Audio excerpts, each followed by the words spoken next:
તમને સ્પર્શતા તમામ સમાચારોની છે અમને ફિકર, અને એટલે જ હું આપના માટે લઈને આવ્યો છું પ્રાઇમ 9 વિથ જીગર. પ્રાઇમ 9માં આજે અમે દુનિયાભરમાં નાના બાળકોને અસર કરતા એક ટોપિકની વાત કરીશું.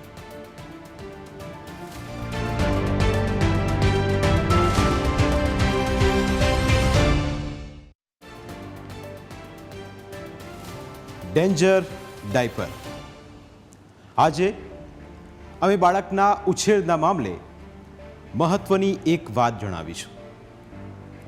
જો તમારા પરિવારમાં નાનું બાળક હોય અને તમે તેને આખો દિવસ ડાયપર પહેરાવી રાખતા હોવ તો તમે ચેતી જજો. આજકાલ ડાયપરનો ઉપયોગ વધ્યો છે, કેમ કે વારંવાર બાળકના કપડાં બદલવાની સરખામણીમાં ડાયપર પહેરાવવું અને બદલવું સહેલું છે. બીજું કે ડાયપર પહેરી રાખવાના કારણે બાળકના કપડાં ભીના થતા નથી. ડાયપરના ઉપયોગનું ત્રીજું કારણ એ છે કે બાળકની બેડશીટ પણ ભીની થતી નથી, એટલે એને વારંવાર ચેન્જ કરવાની ઝંઝટ રહેતી નથી. આ જ કારણે અનેક મહિલાઓ, માતાઓ પોતાના બાળકને જન્મ આપવાની સાથે એને ડાયપર પહેરવાનું શરૂ કરાવી દે છે. જો કે તમારી આ સુવિધા બાળક માટે દુવિધા ઊભી કરી શકે છે, બાળક માટે મુશ્કેલી ઊભી કરી શકે છે. છેલ્લા 2 દાયકામાં ડાયપર્સનો ઉપયોગ ઝડપથી વધ્યો છે.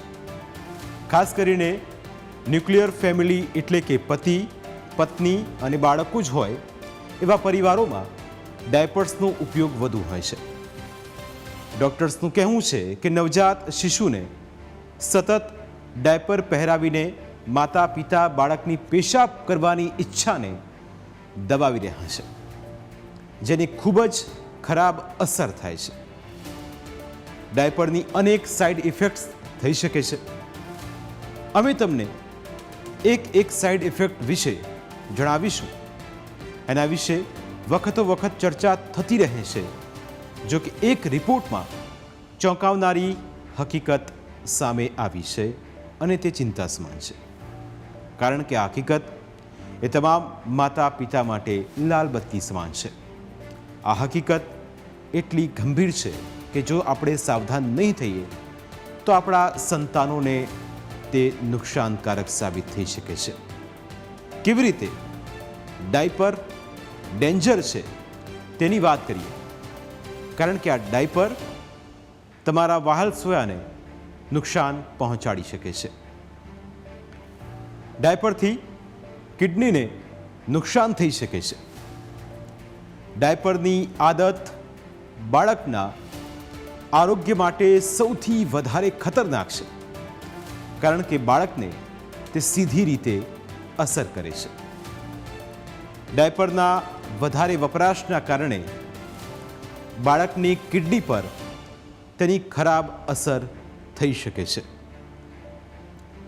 એમ્સ દિલ્હીના ડૉક્ટર્સે દેશના તમામ માતા પિતાને સાવચેત કરતી આ જાણકારી આપી છે, અને તેમના રિપોર્ટ્સમાં જે માહિતી આવી છે તે ચિંતાજનક છે.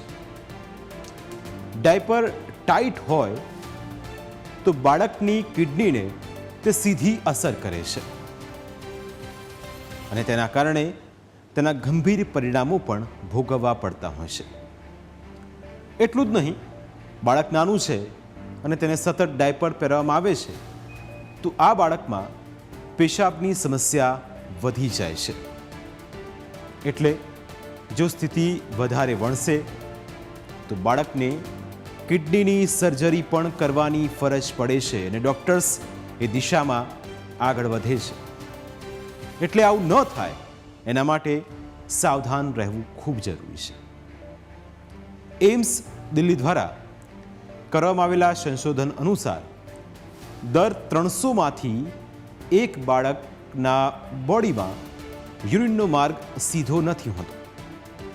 સર્જરી દ્વારા આવા બાળકોના પેશાબના માર્ગને સીધો ન કરવામાં તેમનો પેશાબ રોકાઈ શકે છે, જેની સીધી અસર બાળકની કિડની પર પડે છે.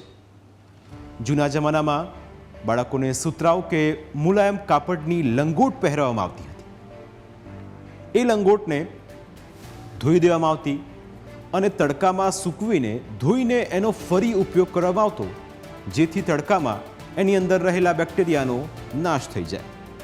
અને બધા તેનો ઉપયોગ અત્યાર સુધી કરતા હતા. પણ હવે સિસ્ટમ બદલાઈ છે અને આ સિસ્ટમ તમારા સંતાનો માટે હાનિકારક છે. જો કે ડિસ્પોઝેબલ ડાયપરમાં અનેક ઝેરી કેમિકલ્સ હોય છે, જેનાથી ફોલ્લીઓ અને અસ્થમા થઈ શકે છે. પછી એ તમારા લીવરને પણ નુકસાન પહોંચાડે છે. એટલે કેવી રીતે તેની અંદર ઝેરી એલિમેન્ટ્સની હાજરી હોય છે એ પણ સમજીએ. દિલ્હીની સંસ્થા ટોક્સિક્સ લિંક દ્વારા એક અભ્યાસ કરાયો અને આ અભ્યાસમાં જે તારણો આવ્યા તે ખૂબ જ ચોંકાવનારા હતા. અભ્યાસમાં સામે આવ્યું કે ડિસ્પોઝેબલ ડાયપરમાં ઝેરી ફ્લેટ્સની હાજરી સૌથી વધારે હોય છે અને આ ફ્લેટ્સની હાજરી એ બાળકો માટે ઘાતક છે. બાળકો માટેની અનેક પ્રોડક્ટ્સમાં ફ્લેટ્સના ઉપયોગ પર પ્રતિબંધ મૂકવામાં આવ્યો છે.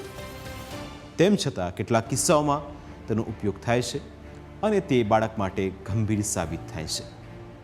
ફ્લેટ્સના કારણે ડાયાબિટીસ અને મેદસ્વીતાની સમસ્યા પણ બાળપણથી જ શરૂ થઈ જાય છે અને જ્યારે બાળક મોટું થાય, ચાલવા લાગે, દોડવા લાગે, ત્યારે એ મેદસ્વીતાનો શિકાર બને છે. આગળ વાત કરીએ તો તેનાથી નુકસાન શું થઈ શકે?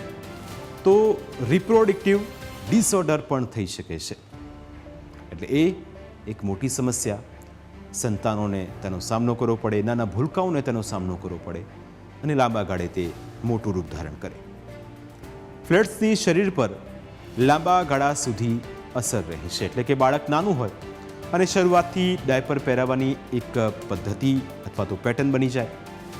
કેટલાક કિસ્સાઓમાં એવું પણ બને કે બાળકને તમે જો ડાયપર ન પહેરાવો તો બાળક એની જે કુદરતી સિસ્ટમ છે તેની એ સિસ્ટમ પર વિપરીત અસર પડે છે.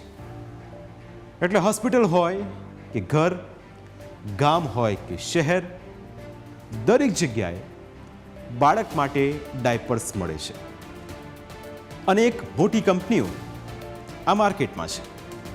જો કે અનેક સાઇડ ઇફેક્ટ્સ પણ તેનાથી થતી હોય છે. હવે તેની કઈ આડઅસરો છે એ પણ જાણવી જરૂરી છે, કારણ કે જાણશું તો ખ્યાલ આવશે કે ડાયપર ડેન્જર શા માટે છે. ડાયપર્સના કારણે લીવરને પણ અસર થાય છે. એન્વાયરમેન્ટલ સાયન્સ એન્ડ એન્જિનિયરિંગ જનરલનો એક અભ્યાસ કહે છે અને અભ્યાસના તારણો પણ ચોંકાવનારા છે. રિસર્ચ અનુસાર ડાયપરમાં અનેક હાનિકારક કેમિકલનો ઉપયોગ કરવામાં આવે છે અને ડાયપરમાં તેની હાજરી મોટા પ્રમાણમાં હોય છે, જેથી બાળકના લીવર પર પણ તે અસર કરે છે. કેમિકલ્સથી ફોલ્લીઓ અને અસ્થમા જેવી સમસ્યા થઈ શકે છે. એટલે આ વસ્તુ જો રૂટીનમાં આવે તો બાળક અસ્થમાનો શિકાર બને, તેના શરીર પર ફોલ્લીઓ જઈ જાય અને આ બધી અસરો પણ થતી હોય છે. આ ઉપરાંત ડાયપર્સના વધારે પડતા ઉપયોગના કારણે લીવરને પણ તે નુકસાન કરે છે અને ગંભીર અસરો તેના પર જોવા મળે છે. બાળક શારીરિક ખોડકાપણનો પણ ભોગ બની શકે છે. જો તેનો ઉપયોગ વધારે પ્રમાણમાં કરવામાં આવે તો તેની વિપરીત અસરો પણ થતી હોય છે. એટલે સાવધાન થવાની જરૂર છે. એ તમામ માતા પિતાને જે બાળકોનું ધ્યાન રાખે છે પણ કેટલીક ભૂલોના કારણે એનું પરિણામ બાળકોને ભોગવવું પડતું હોય છે. ડાયપર્સ પહેરાવવાનું માતા પિતા માટે સુવિધાજનક હોઈ શકે છે, જો કે એનાથી બાળકોના આરોગ્ય પર ખૂબ જ હાનિકારક અસરો થાય છે. કેવી હાનિકારક અસરો થાય છે તેના વિશે પણ કરીશું વાત એક નાનકડા બ્રેક બાદ.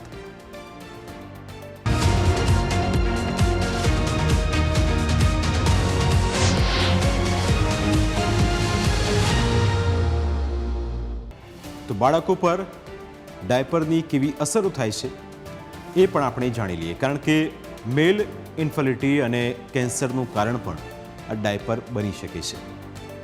ટેસ્ટિક્યુલર કેન્સરનું પણ કારણ બની શકે છે આ ડાયપર, કારણ કે ડાયપર એ વધારે પડતો તેનો ઉપયોગ કરવામાં આવે, કારણ કે અમુક ઉંમર સુધી એ પહેરાવાતું હોય છે, પણ જો વધારે પડતું એનું નિયમિતકરણ થઈ જાય તો એ બાળક માટે નુકસાનકારક છે. અમેરિકાની પીડિયાટ્રિક્સ જનરલનું તારણ છે, અને આ તારણ શું છે એ પણ જાણો કે જનરલમાં જણાવાયું છે કે ડાયપરને દર 2 થી 3 કલાકે બદલવું જોઈએ. કેટલાક કિસ્સાઓમાં એવું થાય કે તમે બાળકને ડાયપર પહેરાવ્યું છે, બાળક રમતું રહે છે, માતા પિતાનું ધ્યાન રહેતું નથી, અને એ સમય મર્યાદા 3 થી વધીને 6 કલાક સુધી જતી રહે છે, અને આ જ બધી વસ્તુઓ એ બાળક માટે ગંભીર બીમારીનું કારણ બને છે. મેલ ઇન્ફર્ટિલિટીનું કારણ બની શકે છે ડાયપર, અને તેની સીધી અસરો એ ભૂલકાના સ્વાસ્થ્ય પર પડે છે. એટલે આ તમામ વસ્તુઓ છે, જો તેનું ધ્યાન રાખવામાં ન આવે તો તેના માઠા પરિણામો ભોગવવા પડતા હોય છે. હવે ડાયપર ભીનું હોય એને ચેન્જ કરતા રહેવું જોઈએ. ડાયપરને જરૂર મુજબ ચેન્જ ન કરવામાં આવે તો પ્રોબ્લેમ્સ થાય છે. ન્યૂયોર્ક યુનિવર્સિટી દ્વારા પણ આ મામલે રિસર્ચ કરવામાં આવ્યું હતું. સંશોધકોએ 13 થી 19 મહિનાની ઉંમરના 60 બાળકો પર એક પરીક્ષણ કર્યું, અને આ પરીક્ષણમાં કયા પ્રકારના તારણો સામે આવ્યા એ પણ જુઓ, કારણ કે આ કારણો આવ્યા છે એ ચોંકાવનારા છે. બાળકોને આ અભ્યાસના તારણ માટે બાળકો હતા તેમને 2 ગ્રુપ્સમાં વહેંચી દેવામાં આવ્યા. બાળકોને 2 ગ્રુપ્સમાં વહેંચવામાં આવ્યા, અને તેના આધારે એ નક્કી કરવામાં આવ્યું, કારણ કે અભ્યાસ કરવાનો આવ્યો હતો કે જો બાળકો ડાયપર્સ પહેરે છે તો તેમને કયા પ્રકારની અસર થાય છે, અને જે બાળકો ડાયપર્સ નથી પહેરવામાં આવતા તેમના પર કઈ રીતની અસરો થાય છે. તો 2 ગ્રુપમાં પહેલાં બાળકોને વહેંચવામાં આવ્યા. એક ગ્રુપના બાળકોને ડાયપર્સ પહેરવામાં આવ્યા હતા, એમાં 10 થી 15 બાળકો હતા. બીજા ગ્રુપમાં પણ આ જ રીતે 10 થી 15 બાળકો હતા, અને આ બાળકોને ડાયપર્સ પહેરવામાં આવ્યા ન હતા, એટલે 2 પાર્ટ પાડવામાં આવ્યા હતા. બાળકોના અલગ અલગ ગ્રુપ 15-15ના ગ્રુપ બનાવાયા. ડાયપર પહેરનારાના કારણે જે બાળકો હતા, જે ચાલતા હતા, તેમની ચાલમાં સૌથી પહેલાં અસર તબીબોને દેખાઈ, કારણ કે ડાયપર પહેરેલા બાળકો અને ન ડાયપર પહેર્યું હોય તેવા બાળકો બંનેને જ્યારે સરખામણી કરવામાં આવી તો જે બાળકોએ ડાયપર પહેર્યા હતા તેમની ચાલમાં તેની સૌથી પહેલાં અસર જોવા મળી. ડાયપરમાં બાળકોના 2 પગ વચ્ચેની વધારે અંતર રહે છે, કારણ કે ડાયપર જ્યારે બાળકને પહેરાવવામાં આવે ત્યારે 2 પગ વચ્ચેનું અંતર છે એ વધી જાય છે. જે કુદરતી જે સિસ્ટમ છે, જે આપણી શરીરની રચના છે, તેમાં ફરક જોવાનું શરૂ થઈ જાય છે.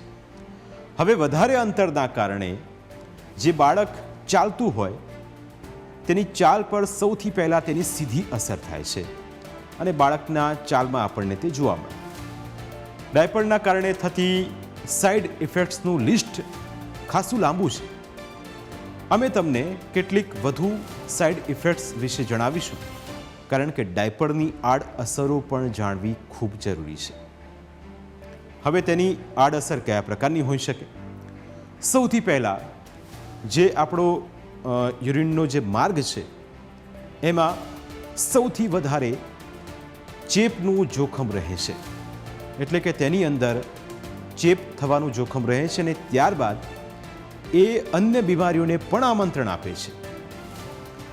યુરિનરી ટ્રેક્સ ઇન્ફેક્શનના કેસીસ વધારે આવ્યા છે, અને આ કેસીસ વધારે આવવાનું કારણ એક ડાયપર પણ છે, કારણ કે ડાયપરમાં રહેલા રંગો, ડાયપરમાં ઉપયોગમાં કરવામાં આવેલા કેમિકલ્સ, સુગંધ અને અન્ય કેમિકલ્સની એલર્જીનો શિકાર પણ નાના ભૂલકાઓ બની શકે છે, અને તેના માઠા પરિણામો આવે છે. આ ઉપરાંત શરીરમાં ઝેરી તત્વોનું પ્રમાણ વધારે થઈ જાય છે, એટલે કે ડાયપર કેટલું હાનિકારક સાબિત થઈ શકે એ સમજવાનો પ્રયત્ન કરો, કારણ કે નાની અમથી ભૂલ એ ભૂલકાઓને ભારે પડે છે. બાળકોની સ્કિન ખૂબ જ સેન્સિટિવ હોય છે. લાંબા સમય સુધી ભીના અને ગંદા ડાયપરમાં રહેવાના કારણે ડાયપરમાં બેક્ટેરિયા જન્મે છે, જેના કારણે સ્કિન પર ફોલ્લીઓ થાય છે. એટલા માટે જ બાળકોની સફાઈનો ખાસ ખ્યાલ રાખવો જોઈએ. કારણ કે પહેલાંના જમાનામાં એવું હતું કે એ લંગોટ બનાવવામાં આવતી હતી. આપણા ઘરેલા રહેલા કપડાં હોય, ચાદર હોય અથવા તો એ કોટન કાપડ હોય, એને એના શેપ પ્રમાણે કાપવામાં આવતું હતું. સિલાઈ કરવામાં આવતી હતી, 2 પટ્ટીઓ બનાવવામાં આવતી હતી જેથી એ બાંધી શકાય. પણ હવે એની જગ્યા ડાયપરે લઈ લીધી છે. કદાચ એટલા માટે જ એક પદ્ધતિ બનાવવામાં આવી હતી અને આપણે બધા પણ એ જ પદ્ધતિમાંથી પસાર થયા છે. પણ જેમ યુગ બદલાય, ફેશન બદલાય, એમ ડાયપર્સનો પણ એક ટ્રેન્ડ આવ્યો અને આ ટ્રેન્ડ હાવી થઈ ગયો આપણા બધા પર. હવે અમે તમને એ આંકડાઓથી પણ માહિતી આપીશું કે આખા દુનિયામાં જે ડાયપર્સની ઇન્ડસ્ટ્રી છે એ કેટલી મોટી છે. કારણ કે ડાયપર્સ વેચાય છે તો વેચનારા લોકો પણ કેટલા બધા છે. ભારતમાં ડાયપર જે ઇન્ડસ્ટ્રીઝ છે એ 10,000 કરોડની છે. એટલે ગામે ગામ પહોંચતા ડાયપર, એ છેવાડાનું ગામ હોય એ મેડિકલ સ્ટોરમાં મળતા ડાયપર, એ બધાનું જો માર્કેટ ગણીએ તો 10,000 કરોડની આસપાસ છે. આ સાથે દુનિયામાં ડાયપર ઇન્ડસ્ટ્રી લગભગ 7 લાખ કરોડની છે. દર વર્ષે 5% આ કંપનીઓ ગ્રોથ કરતી હોય છે અને આ કંપનીઓ ત્યારે જ ગ્રોથ કરે જ્યારે ગામે ગામ બાળકોને ડાયપર પહેરવામાં આવે છે ત્યારે. આ તો એમ્સનો રિપોર્ટ આવ્યો એટલે આપણને ખબર પડી કે ડાયપર્સની આડઅસરો કયા પ્રકારની છે. કારણ કે ડાયપરના કારણે બાળકોને ચોમાસા અને શિયાળાની સરખામણીમાં ઉનાળામાં વધુ પ્રોબ્લેમ્સ થાય છે. ઉનાળામાં ખૂબ જ ગરમી અને પરસેવાના કારણે ઇન્ફેક્શનનું જોખમ અનેક ગણું વધી જાય છે. હવે આ સિઝનમાં તમારે કઈ બાબતોનો ખ્યાલ રાખવો જોઈએ એના વિશે અમે તમને જાણકારી આપીશું. કારણ કે ભૂલ કરી હોય તો તેને સુધારવી પડે, નહીં તો એના પરિણામો માઠા આવી શકે છે.